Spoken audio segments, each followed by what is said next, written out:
بسم اللہ الرحمن الرحیم۔ ماضی کی مقبول ترین بالی ووڈ اداکارہ ممتا کلکرنی 25 برس بعد اپنے وطن بھارت پہنچی، جس کے بعد انہوں نے ایک ویڈیو شیئر کی جس میں وہ کافی جذباتی دکھائی دے رہی ہیں۔ بھارتی میڈیا رپورٹس کے مطابق ممتا کلکرنی پر ڈرگز کیس کی FIR درج تھی، جسے ممبئی کی عدالت نے ناکافی ثبوت کی بنا پر خارج کر کے اداکارہ کو کلین چٹ دے دی۔ ممتا کی جانب سے سوشل میڈیا پر شیئر ویڈیو میں بتایا گیا کہ میں سن 2000 میں اپنے ملک سے باہر گئی تھی۔ میں اس وقت بہت جذباتی ہوں اور مجھے نہیں معلوم کہ اس کا اظہار کیسے کروں۔ جب میرا جہاز بھارت کی حدود میں داخل ہوا تو میں دائیں اور بائیں دیکھ رہی تھی۔ میں نے اپنے ملک کو 24 سال بعد دیکھا، جس کے بعد میری آنکھیں بھر آئیں۔ اداکارہ کی واپسی کی خبر پر ان کے مداحوں نے خوشی کا اظہار کیا۔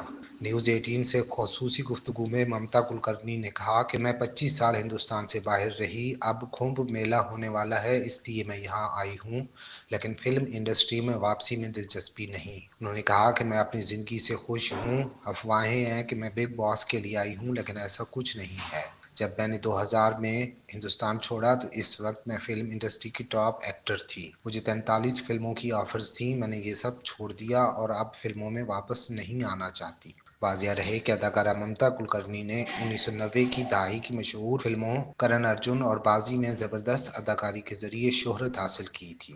ممتا کلکرنی نے شاہ رخ خان، سلمان خان اور عامر خان جیسے سپر اسٹارز کے ساتھ کام کیا۔ سن 2000 دہائی شروعات میں ممتا کلکرنی بالی ووڈ کو خیر باد کہہ کر بیرون ملک منتقل ہو گئی تھیں۔ اس دوران ان پر منشیات کا ایک بڑا کیس بنایا گیا تھا، جس کی FIR حال ہی میں ممبئی ہائی کورٹ نے منسوخ کرتے ہوئے انہیں کلین چٹ دے دی۔